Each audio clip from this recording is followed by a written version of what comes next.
If you're creating content that's doing well on YouTube, but when you're checking your analytics, YouTube has suggested that your older content is getting more views than your newer content and you should create more timely content. Is that something that needs to worry you?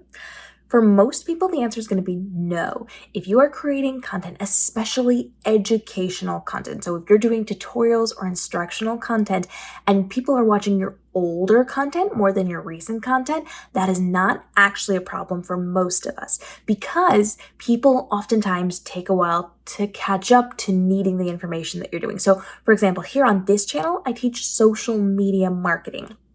I talk about TikTok and Instagram and YouTube and how to create content. And usually I am the first one to break a lot of the news on these new features and how to use these new buttons or the new platforms, additions, or the algorithm changes. I teach on that when it happens, and I'm almost always the first one.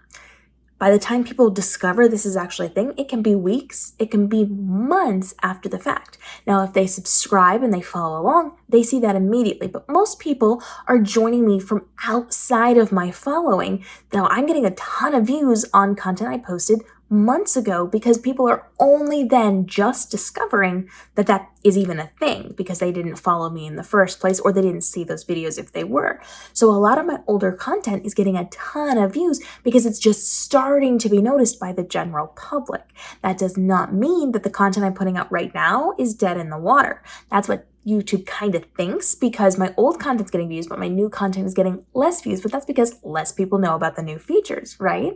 So unless they're actively following me and they see it in their feeds, they're not going to know about these new features until a bit after the fact, until somebody eventually catches on and talks about it on TikTok or Instagram or something else that they start to come and do the research and see if they have the buttons or see how to use it or how to leverage it. They have to see it in action, and it takes it a while for that to trickle down.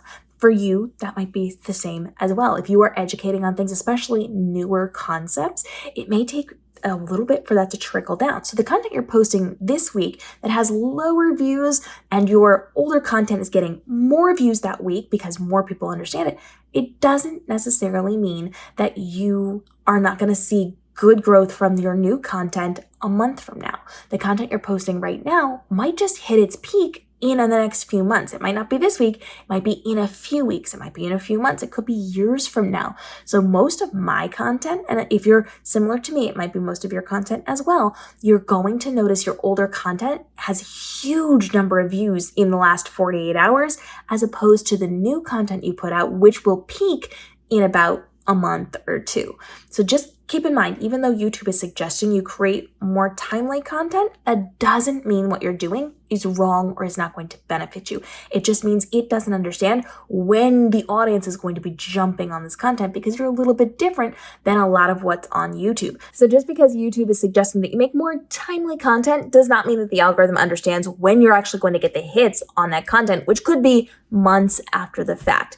Keep creating the content you know is going to get the views, even if it doesn't get the immediate views. If you know in the long run it's going to do well, create that content and bank on your future rather than on kind of what is vanity metrics right here in the present. You know what's going to serve your channel and your audience best. That is the content you should be creating, and you'll reap the benefits from it in the future, even if YouTube doesn't quite understand that. Drop your questions down below and follow along for more ways to navigate your way you are creating your content for social media to thrive on YouTube, Instagram, on TikTok, to make this your most profitable year ever with the least amount of stress and overwhelm and time commitment as you're creating that content. We'll see you in the upcoming episodes.